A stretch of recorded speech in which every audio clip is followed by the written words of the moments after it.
Good morning, children. Let us to begin public facilities lesson from your political science section. Water and the people of Chennai.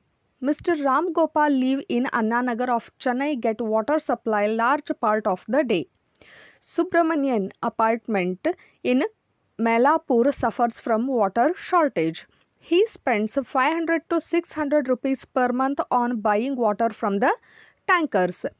Siva lives on rent on the first floor of a house in Madipakkam and gets water once in 4 days. For drinking, he buys bottled water. Padma lives in hutment in Saidpet.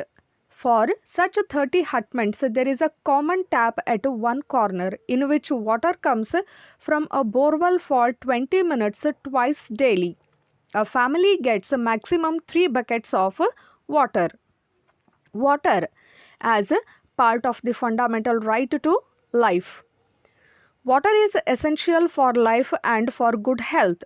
It is not only necessary for us to have water to meet our daily needs, but also to have safe drinking water so as to prevent many water related diseases. The Constitution of India recognizes the right to water as being a part of the right to life under Article 21. This means that it is the right of every person, whether rich or poor, to have sufficient amount of water to fulfill his or her daily needs at a price he or she can afford. In other words, there should be universal access to water. Several cases, both in High Court and Supreme Court, have held that the right to safe drinking water is a fundamental right. Now, public facilities. Like water, there are other facilities that need to be provided for everyone, like electricity, public transport, schools and colleges that are necessary. These are known as public facilities. The important characteristics of a public facility is that once it is provided, its benefits can be shared by many people, like schools. The government's role. The public facilities are so important that someone must carry the responsibility of providing these to the people. This someone is none other than government.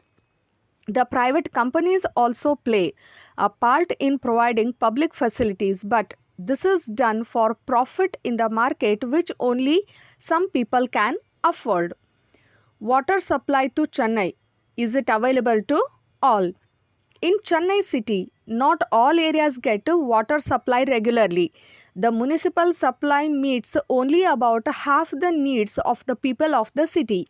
That is, only certain areas get regular supply and others not get at all. Apart from the availability of water, excess of safe drinking water is also available to some, and this depends on what one can afford. In search of alternatives, a shortage in municipal water is increasingly being filled by an expansion of private companies who sell water for profit. Besides safe drinking water, sanitation is a must in prevention of waterborne diseases. Sulabha, a non-governmental organization, has been working for 3 decades to address the problems of sanitation faced by low-caste, low-income people in India. Sulabha enters into contract with municipalities or the other local authorities to construct a toilet block with government funds.